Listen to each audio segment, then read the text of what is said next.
Oh, okay. So let's go here. Yeah, so a bit about Dkatalis and Jago. Alex, maybe you want to take this? As Yogas mentioned before, we are an engineering arm of a group of companies. So we are, and our first product and our first customer base was in Jago. We launched the bank in 2021, in May, if I'm not mistaken. May, April, yes. Yeah, May, April. And right now we have around 7 million customers that are using our platform.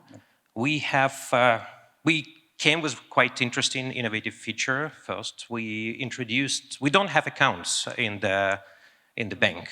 We are allowing people to open their pockets and have different pockets for different purposes. And there is certain cultural story or certain cultural aspect behind that.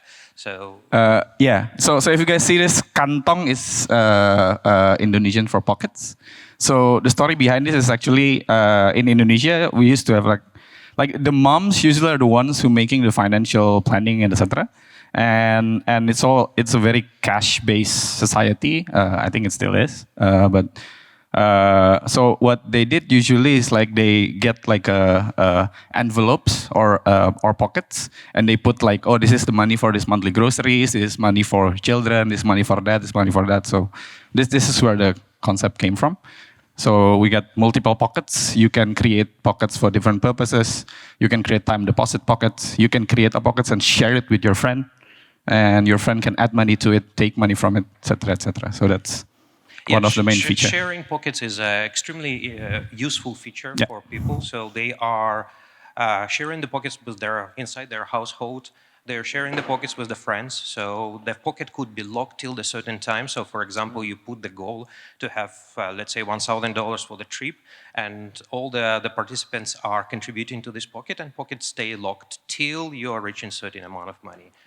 This feature is also not so popular with like husbands that doesn't want their money to be seen by their wives, but yeah, it's a very effective control mechanism from the wife perspective. So,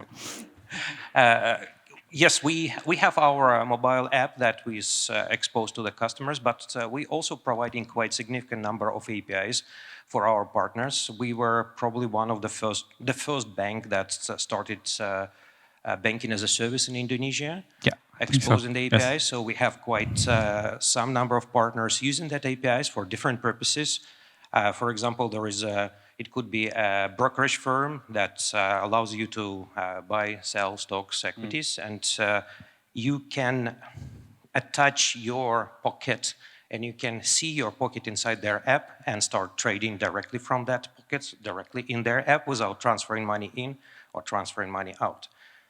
Yes, quite significant number of customers coming through that partners to us, and we are growing fast. So we believe that at the end of this year, we would probably be around 10 million customers. 10-ish, yes. Yeah. And it's a successful product. It's a successful story from the product perspective. Yep. Okay. And so, yeah, so this is like all the things that we want to hopefully cover. So it's quite a lot. So we put here like a menu or something. That's why we said menu. So yeah, okay. Let's just start. Yeah. Do you want to? Yeah. Probably start. So where did we start? So at a certain stage, I met the founders of the company, and they were sharing with me the challenges that they are experiencing.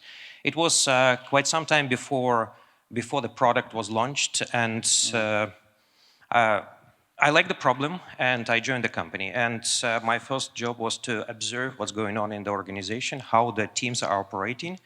And I found quite amazing picture of local optimization.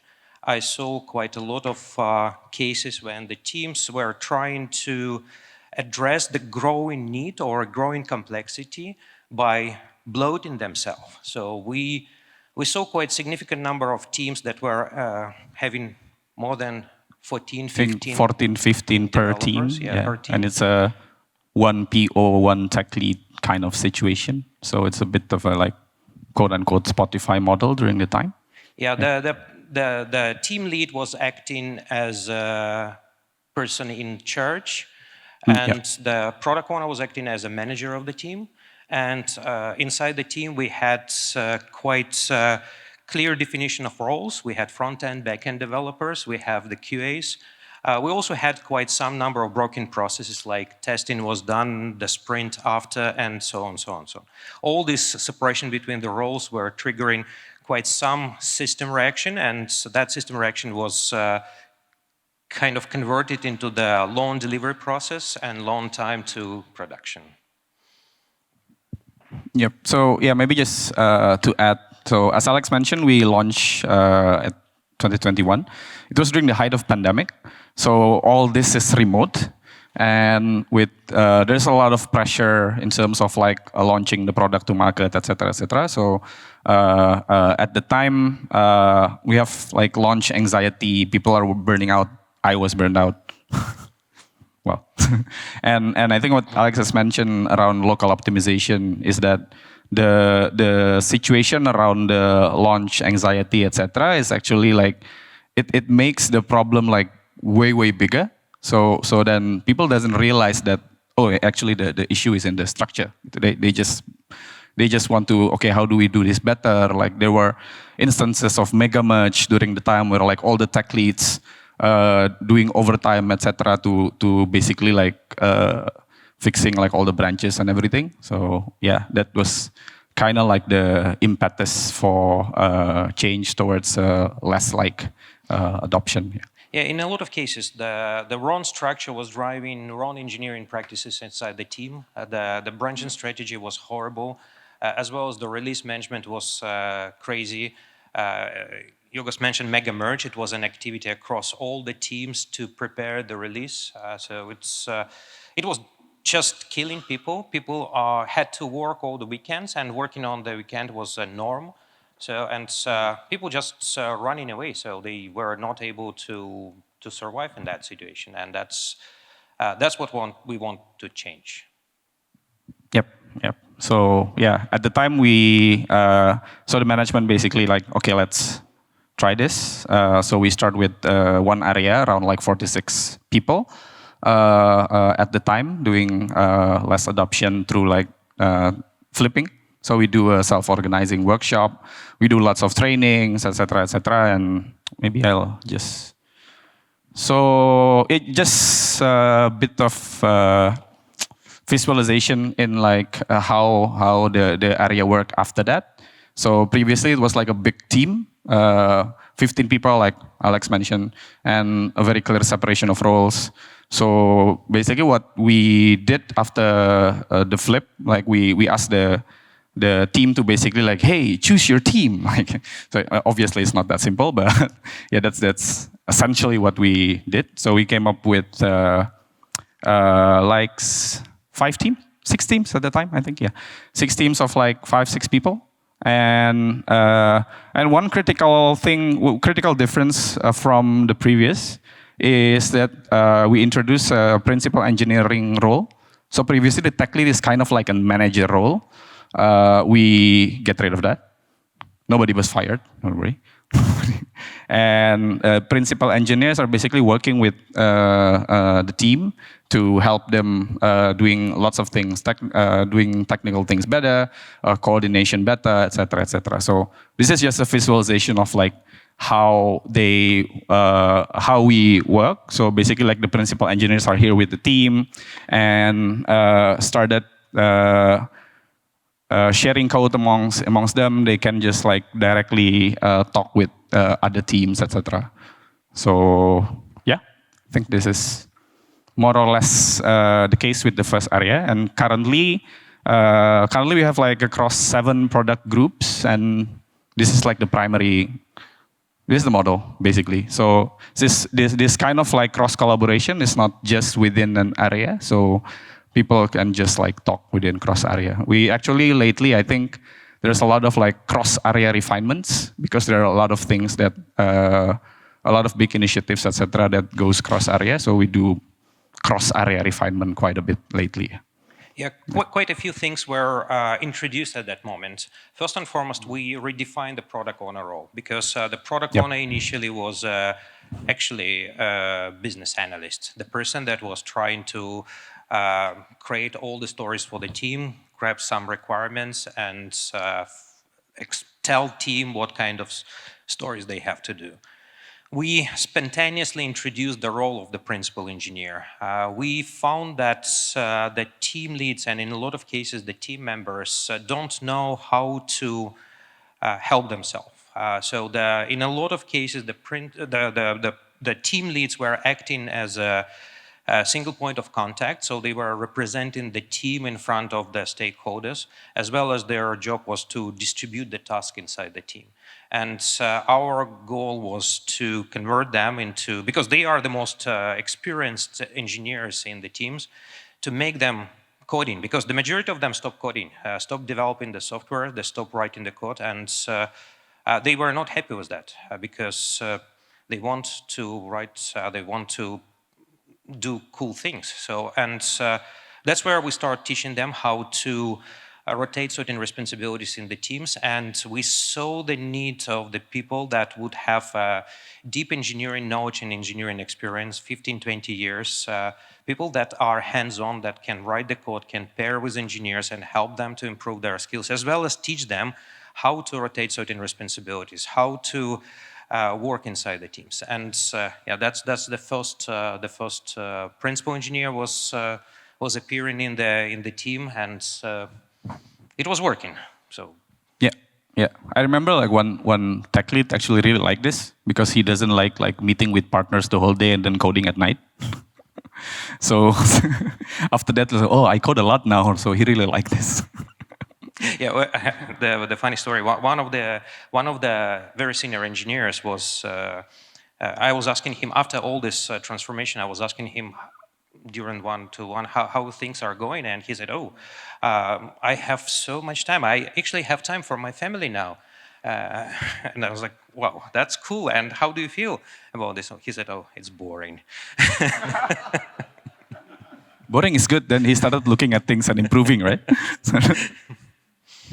Okay. Yeah. So this is the first area, and then this actually went a bit too well, I would say, because like the people in this area like talk to people in other areas which are not flipped yet, and they started comparing notes, etc. So I remember I actually made like 2 sessions with other teams that have not been flipped because they are curious on what we're doing. And there is a real demand from other groups to actually adopt this. The problem was we don't have any agile coach at the time, but that doesn't stop Alex from actually like expanding the adoption anyway. So that leads us to this. Yeah, in our case, we technically didn't have a choice. We had to flip or we die in a way, because the way of working that was introduced was really making people's life horrible. So, and we saw that people start resigning because of the pressure, and we have no choice but start expanding across different requirement areas or product areas, and that's yeah. We even I'm not sure we even didn't have the debates that should we or did. should not. We did. Didn't we? Yeah. We did. Okay.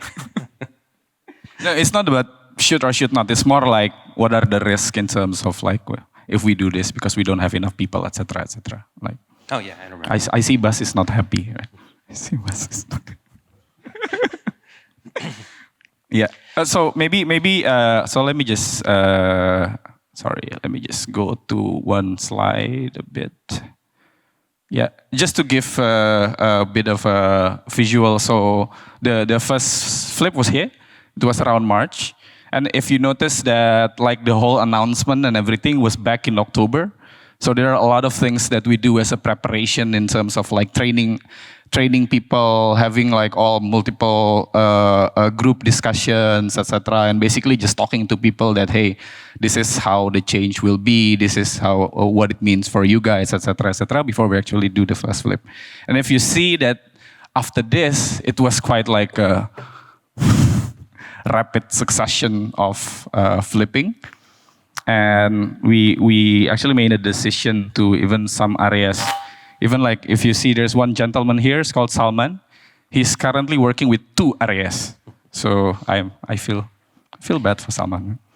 Yeah, maybe one thing to mention. We first and foremost, what we did, we acknowledged the problem to the team. So we bring all the teams together. It was quite a big online event, and we told the guys that we understand the problem, we see the problem, and that's what we are planning to do. So that's what we call JEDA event. So it's a pose in Indonesian. So, and after the JEDA event, we started to do different kind of trainings and different discussions with the teams across. Yep. Okay. So, yeah. So now we're here. So. Yeah, historically we were structuring the requirement areas around the group of customer journeys. So, for example, we had onboarding area, we had money movement. Onboarding is all the customer journeys related to the customer onboarding, KYC, plus authentication, authorization. Money movement area is responsible for all the things related to the transaction. Partnership is servicing the partners and so on. So that's where we are now. So usually our product or requirement area has 2, 3 principal engineers working with 4, 5, 6, 7 teams. We have a area product owner. We have the product owner in our organization, and there is a certain process the quarter planning process where the product owner is preparing the priorities, and board of directors is reviewing these priorities every month nowadays. So it's not so iterative. We're trying to make it more often and more iterative, but in general, every month the board of directors reviewing what is important for the bank and where it should be sitting. And based on that, each product area is getting their priorities. Do you want to share a bit about the shared code ownership? Yeah, there are communities. Probably it would be interesting to mention how the engineering team structured. So we introduced a shared code ownership across all the bank. So it means that if you need to implement any feature or new functionality, you can change any service that we have inside of our platform. For sure, it creates quite a lot of freedom for the product areas. For sure, it's introduced a different set of challenges, and which we are successfully solving by introducing the component mentors.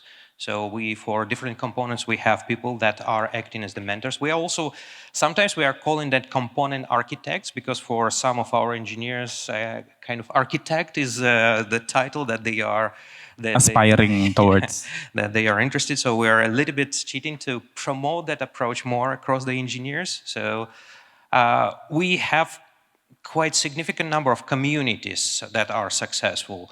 The first community that was formed inside the organization was the mobile community, because all the product areas are equally contributing into the mobile application, and we found that there is additional activities required for the mobile, plus defined in the technical roadmap, defined in the technical depth, and so on for the mobile application. It went well, and we have, after that, architecture community or architect mentors community was introduced, where, again, it's not, we are not prescribing anyone, so we are opening this for anyone who wants to join. So any team member can join each of these communities, and actually this is the behavior that we are trying to reward. We are trying to inspire people to be a part of the community. Initial challenge about the communities was people who were worried that they would need to work 100% in the teams plus 30% in the community. So instead of at the end working 130%. And it was an explicit message to the team that if you are a part of the community and if you have any activities inside the community, please make sure that your team understands, knows about that, and your available capacity in the sprint would be reduced for the amount of effort, the amount of time that you need to spend outside to help the community. Now we have architecture community, architect mentors community, mobile community, end-to-end testing community. We have database community, especially we have quite strong community around the Mongo. We use Kafka as a messaging bus for all the things. So there is a Kafka community. So people are quite actively creating new communities and trying to resolve the problems that engineers are facing across all the organization. Yep. So maybe for me, I want to add, maybe share a bit of a story in one area that I work with early of this year. Oh, not that one, not that one. Yeah, this one. So in one area, we actually run like a 3 big initiative, like an almost program level. It's with external partners. Like what Alex was mentioning is that our app is not so like super app is big in Southeast Asia. So things like Gojek, Grab, where people are basically live there. So mobility, food, delivery, etc. is all there. So the idea was that we put our services there, so people can actually open a bank account without having to download our app. So that's the whole proposition. So, but because of that deep integration, then we need to like work very closely with some of our strategic partners. And this is basically a case where one area is working with multiple partners. Like I cannot say specifically the initiative because it's not launched yet. but yeah, we're working with the big partners across like 120 plus people, and it's cross area thing, it's cross organization thing, and we don't have any project managers actually. So the team directly meet with partners. In some cases, we invite the partners into refinement. In other cases, some of the team representative is meeting with the partners and then bring that into refinement, et cetera, et cetera. So this is a quote from one of our principal engineers, Stefan. And basically he said it's not about project manager is good or bad. There is, it's not the solution basically just to like remove all the project managers. That won't work. But there's still a lot of oversight, etc. But the key thing is that the principal engineers are not like driving the thing. It's more of like a course correction kind of situation. So the principal engineers work very closely with the area product owner to basically help the team for them to be able to do this. Yeah. So just a bit of a we have actually we really don't have managers in the engineering team. I believe that probably there is only one person that is not writing the code in the engineering team. It's me. Yeah. I do sometimes. And you're not happy about that? Yes, I'm not happy. So it creates quite unique environment, and one of the key things is the level of engagement, level of happiness inside the teams. So we, in a way, we are damaging people's lives because I'm not absolutely sure. So we see a lot of cases when people are left to ask for some specific reasons related to the salaries. They are coming back and they are asking to join us again after experiencing things outside of our team. Yeah, I think we have like 2, at least more. Yeah. Okay. So key factors.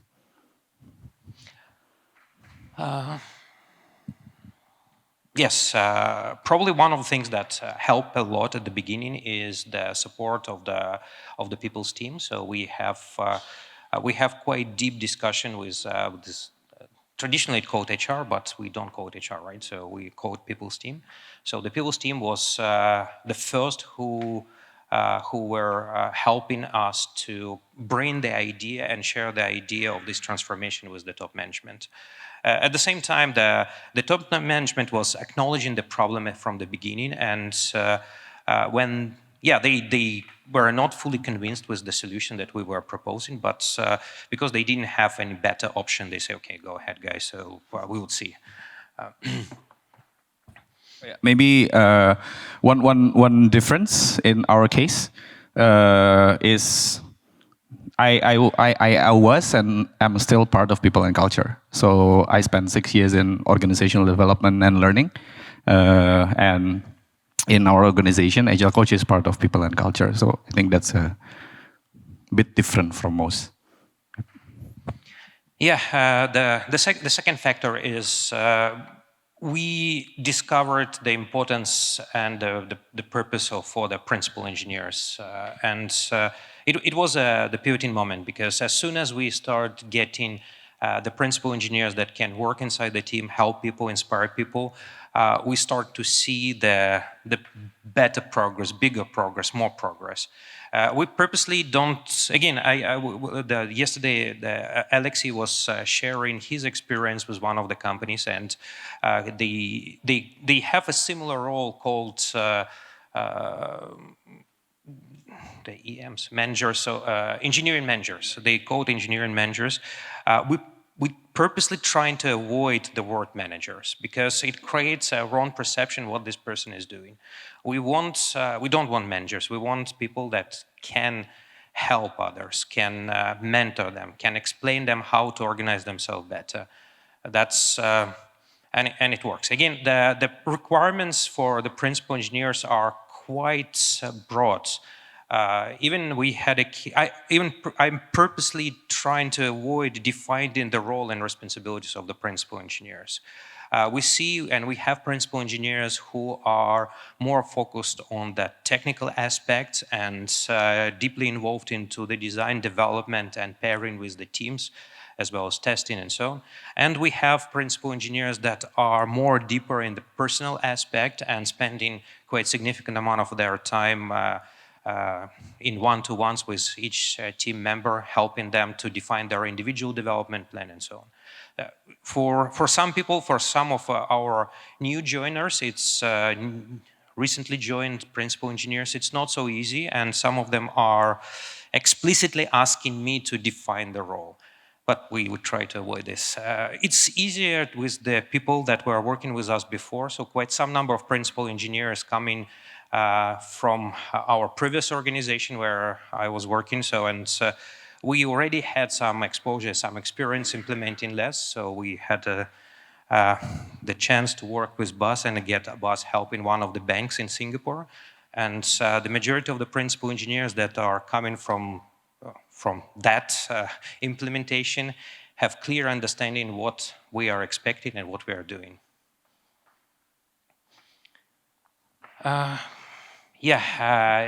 The dynamics between principal engineers and area product owners is critical. We had a few failures. One of the failures were related, not really failures, but not super successful flip was related to the fact that the principal engineer and the area product owner were not clicking. They were very different and they were not able to find a common language. Each of them is a great person, but when they are trying to work together, they were not able to find themselves. That's where we found that the collaboration between the principal engineer and area product owner is a critical factor to have a successful flip, a successful transformation inside the team. Both of them have to be on the same page, and both of them have to understand how to help each other. And incidentally, that is an area where at the time, we don't have any Scrum Master or Agile Coach to help. That's also true. We need good Agile Coach, guys. Anyway, a call for help to the community. Anyway, so yes, and to make my life more bearable. Stop explaining. And the next thing that we discovered, we want bigger areas. We found that multiple small areas are less flexible and giving us less flexibility than the bigger areas. And that's where we were trying, from the beginning, we were trying to maximize the size of the areas. It was not always easy because we were trying, from one side, we were trying to introduce the changes. From another side, we tried to avoid moving teams too much because historically the teams had certain knowledge on certain components, and at that time for us was very important to keep the things running in the way how it's running before we start changing. So that's why the initial structure, initial design was more following the previous customer journeys and previous definition of different parts of the product. Yeah. I would say, just to add to that, like related with the knowledge spread.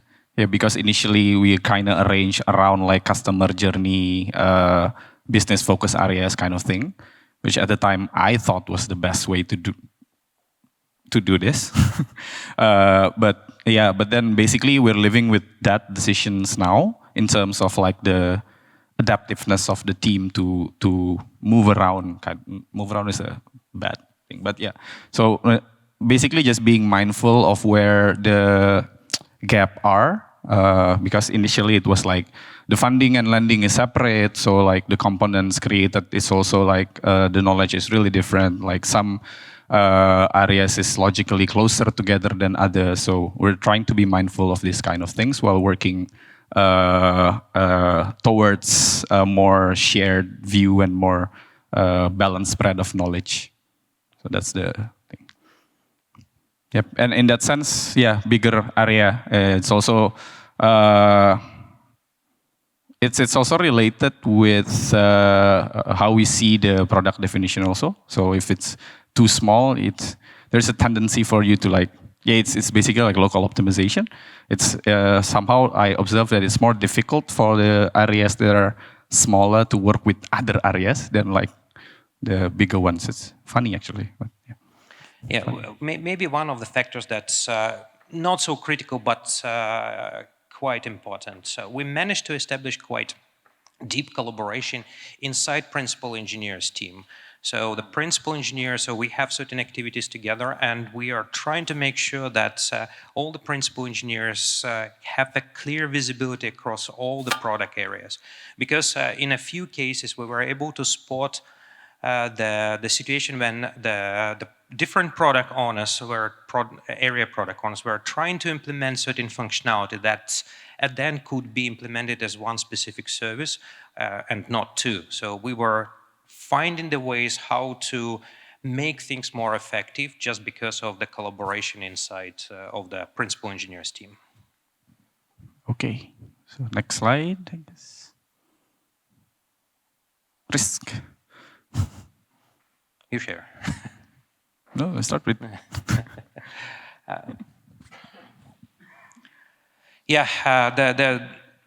A few aspects, a few challenges that, and a few risks that we see.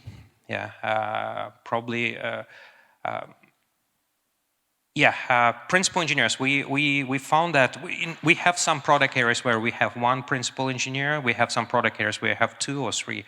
We found that pairing the principal engineers and letting them working together is more effective, and we try to avoid leaving them alone. We see the cases when even principal engineers cannot mentor and cannot help the team members to understand how to organize themselves, how to collaborate more effectively, and that's where we found that some of the principal engineers also need help. The product managers. I think I can. I take that. So disclaimer: I have a lot of respect for real product managers. I think it's the most difficult job in the world. I don't know why young people want to be that, because it's just so damn difficult to do. So the way I see it is like, so because we're shifting from like a kind of like a business analysis plus stakeholder management kind of skills, and typically those were the competency of the product owners at the time, because we have like one product per team. And I think it's from my observation, it really goes down to courage, basically, because it's so difficult to do, and shifting from just doing like business analysis and stakeholder management stores like real product management where you need to deal with all the political things while at the same time you also need to basically look at the data, come up with hypotheses, working effectively with multitudes of stakeholders, partners, teams, etc. Some difficult agile coach and difficult principal engineers. I have a lot of respect for product managers, and I see really like how this is a very critical part of this. Like I see where a real good area product owner can literally make a real difference within an area, and vice versa. If it's not there, then the area is, I wouldn't say it's not working, but it's just the team themselves are really like have like all this good intention and want to be better, etc. But like if the backlog that are presented to you is not like the most important thing that you can work on at the time, it's really then it's. I've seen like some sad situations around those things, but I really think this is really important in terms of rapidly or not rapidly scaling. This is just one of the critical elements, I think. Yeah, And agile coaches is a critical aspect. So we were struggling from the beginning. We were pretty lucky to have some guys, to have Victor, to have Stanley, and a few guys from Ori helping us. But it was not enough. We need more, and we started to introduce that role and start hiring for inside the team, but as usual, it's this kind of skills, this kind of knowledge is very unique and very specific, so that's why it's not so easy. It requires quite a lot of time for people to learn, to grow, and it's significantly slowing down the progress that we're making. And it's going to the last point. We want to come to the stage where things would be working by itself, when the things would be running without really need to maintain it. We haven't reached this point. We haven't reached the point of no return. And that's the critical aspect, because now it depends. It's really people. Sorry, it's really people specific. So that's yeah. Yep. Next. Yeah. I think we can just directly go to questions. Yeah, let's go to questions. Yeah. Any questions?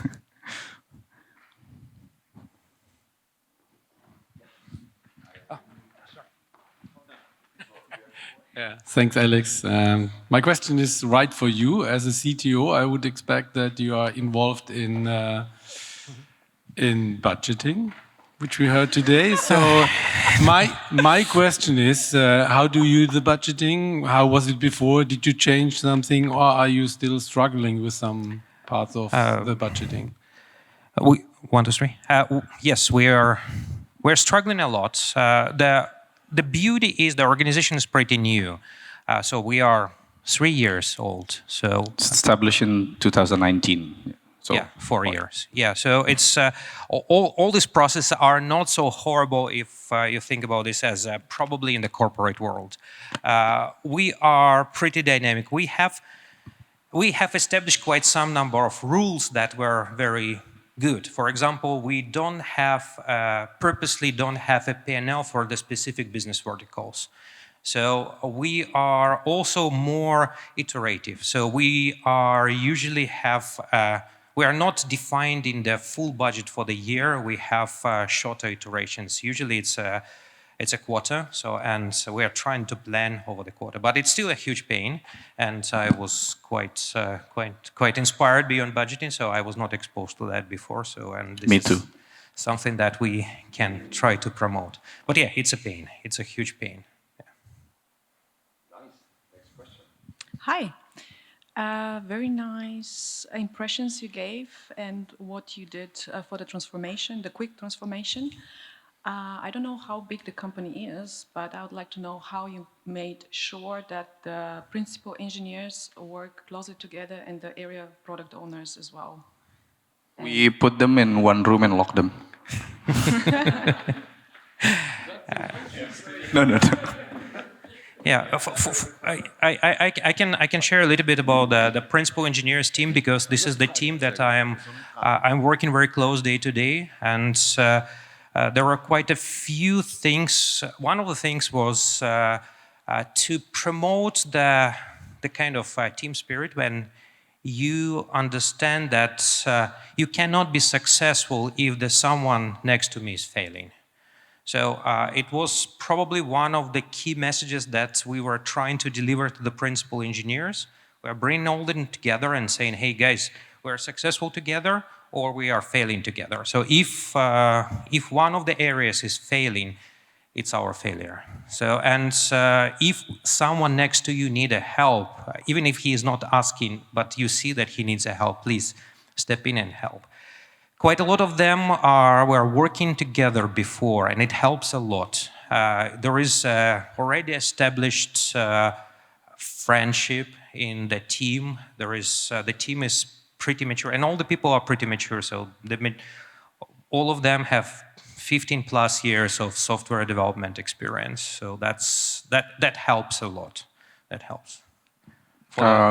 Maybe one thing. So like. Most of the principal engineers and area product owners are relatively new to the organization. And I remember during the time when we started talking about the adoption, it's not just from Alex and his team, from the product themselves also see like a lot of dysfunctions. And it's almost like okay, what do we do? And then at the time, I remember Victor, we met every week, right? And it was online in Google Meet, but there's nothing really like, okay, you need to meet every week. It's basically like we provide, okay, let's just put this calendar where any problems, etc., that you see in your area, etc., you can just come and we can discuss. And I think this relates to the maturity that you mentioned. Like people can just come and, okay, I'm very confused of what happened in my area, and then we just like brainstorm, etc. And I think that really gives a foundation in terms of them working together. So basically, like they have a problem, they come, they have a position, but then open for, okay, what do you guys think? And then we just brainstorm, discuss, etc. I really couldn't like pinpoint on what specific aspect of what makes it work so well.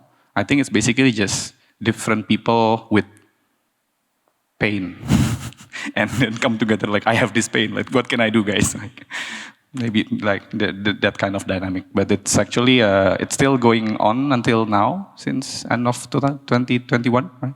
We don't really like tell people that, hey, you need to go to this meeting every Tuesday, but somehow people just always come. So, yeah, I don't know whether that's answer you.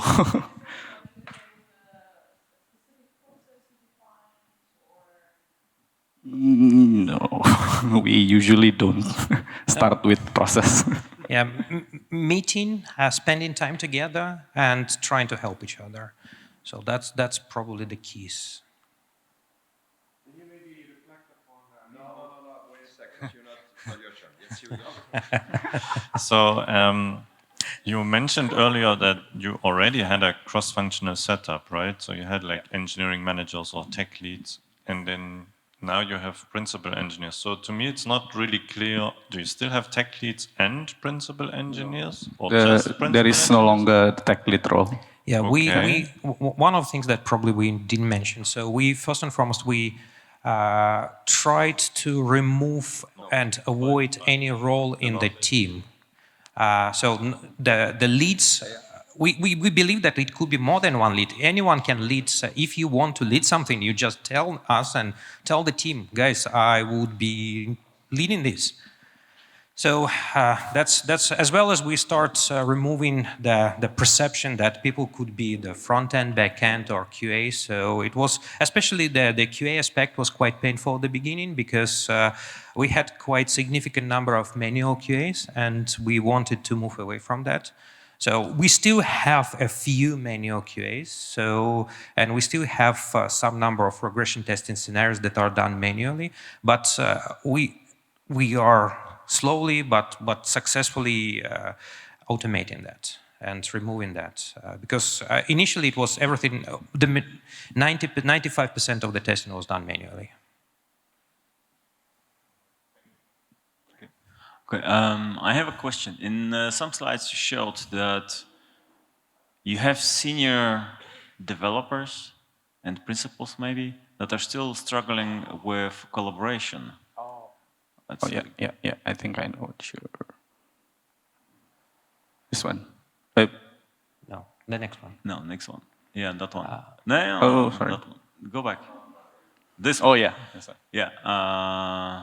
Just hold on. Yeah, I'm not Okay. finished. So, taking this into account, and at the beginning you showed that you have implemented shared code ownership. My question is, are those 250 developers really working trunk-based, or are they still using branches and PRs? not trunk-based. Not trunk-based. Yeah. So But it's Not across the board. Yes. yeah. So we are. This is up to the team. We are leaving this decision to the team, and we believe that the team has an intention to move towards trunk-based. There are certain areas that are moved towards trunk-based development and really practicing trunk-based development. There are certain areas that are not yet. But this one is related slightly. It's a little bit different topic. So we saw the cases when the principal engineer is trying to mentor the team and help the team to take more responsibilities. But we saw the senior engineers inside the teams, instead of trying to share that responsibilities, absorbing all the work and start overloading themselves. And in some cases, the principal engineers have no enough experience to guide them, or I don't know, experience or knowledge to guide them, to help them how to delegate, how to share the responsibilities inside the teams. That's where we saw, this is the problem that we saw. But yeah, from the trunk-based development, we are slowly moving towards that when everything would be.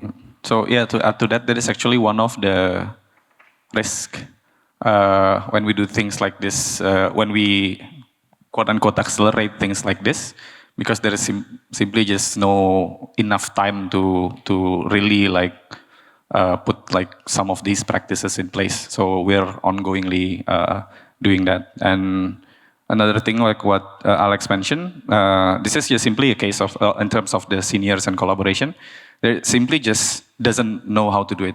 Like, because like their whole experience is basically like you're an individual contributor, and then maybe some previously has been promoted to like a team manager. So they are not really know like, okay, how do I solve this problem collaboratively? So that's where the support from agile coaches and the principal engineers come in. And like what Alex mentioned, like even that is also a skill that not very many people have, to teach people to collaborate better. So that is also one domain problem area that we need to address. Teaching people on how to teach people to teach other people collaboration. Okay, yeah. So can you reflect a bit upon remote working versus in person and in relation to collaboration? I know what you're doing, Victor. Yeah. Yes, we can. Yes. I think I have one slide for that, just to show. Yeah, the first thing to mention, we have 3 physical offices. We have a team in Jakarta, we have a team in Singapore, we have a team in Pune. Plus, we have a few teams that are working remotely from Eastern Europe. Yeah, so that's why we are, by default, we are distributed team. Yeah, so we use a tool called Dkatalis. It's basically like we use that for like big group planning, big group sprint planning, refinements, review, etc. remotely. So I've personally done facilitating remote events, facilitating in-person events, and facilitating hybrid events. hybrid is really bad, by the way. But yeah, but like I'm with in person, obviously, like you get like all this energy, etc. Right? So it doesn't really replicate, no matter how good the tool is, unless we're on like Apple Vision Pro 10 or something like what Craig mentioned. But I think this is quite a good alternative in terms of like replicating the dynamics, because even for me as a facilitator, if you can see, like I'm here, and this is like 40, 50 people, and I can just say like, okay, you guys go there, you guys go there, you guys go there. And they will like just go to each of the mixed areas, and then they can start that discussion. So yeah, this is quite good actually. So typically we do this with Gather Town and Miro. Disclaimer, you need M1 or M2 because this is really heavy. Yeah, so this is typically how we do it, and like every quarter or so, we usually like an area will get together for like one sprint, and then we do an in-person events. And sometimes like some people cannot join, so we do a hybrid event. I did a hybrid sprint review, like it worked, but it's really hard to facilitate. But yeah, it can work. It's just not easy. Yeah, but as Yogas mentioned, quarterly we are flying people to Jakarta, usually to Jakarta office, yes. Sometimes Singapore. So we are flying people from other regions and letting them spend time together. At least one sprint, usually it's 2 weeks, right? Yeah. Usually within a sprint, we just have all the people together. That really helps, by the way. Like, personally, I see that to have an effective remote work, you need to be in person. So kind of like a paradox thing. Last question. Yep. Okay, here. So you mentioned that you have at least a couple of product areas. So I was wondering, what's the criteria you use to divide the product into several? I don't know if you have more. But yeah, what's the criteria? You toss a coin. Yeah. So it's. Historically, again, initially we were following the historical arrangement. So, and historically we had a set of customer journeys, and the customer journeys were grouped around a specific, group somehow. So, for example, onboarding. All the customer journeys that are related to customer onboarding were grouped together, and technically the product area is responsible for that group of customer journeys. Money movement, all the things related to the transactions and integration with the payment gateways is there. Is it the best or the right? We don't know. At this stage, we see the need to make product areas bigger. So we are actually in the process, and we were discussing, and by the end of the year, we would be combining certain product areas to make the product areas bigger. We also kind of feeling that we would move away from the specialization in the product areas. So the product areas would be it would be the similar concept to the sprint planning, when you have multiple teams and the backlog, and the teams are taking the things that they want. The same with the product area. So multiple product areas, one backlog across all the organization, and product area is taking the specific big item from that list based on their, I don't know. Beliefs. Disclaimer, this is actually an experiment in Alex's head. So maybe we come back next year to share, like, will it work or not? I don't know. Yeah, okay. I think for me, it's, I don't know, like, I agree with Alex that it's critical to move away from like content, to couple the content with the area. I don't think it really helps. But yeah, let's see. We don't know. Yeah, we have. This will be for next year then. Thank you so much for your stories. Give it a hand. Thank you. Thank you for your questions.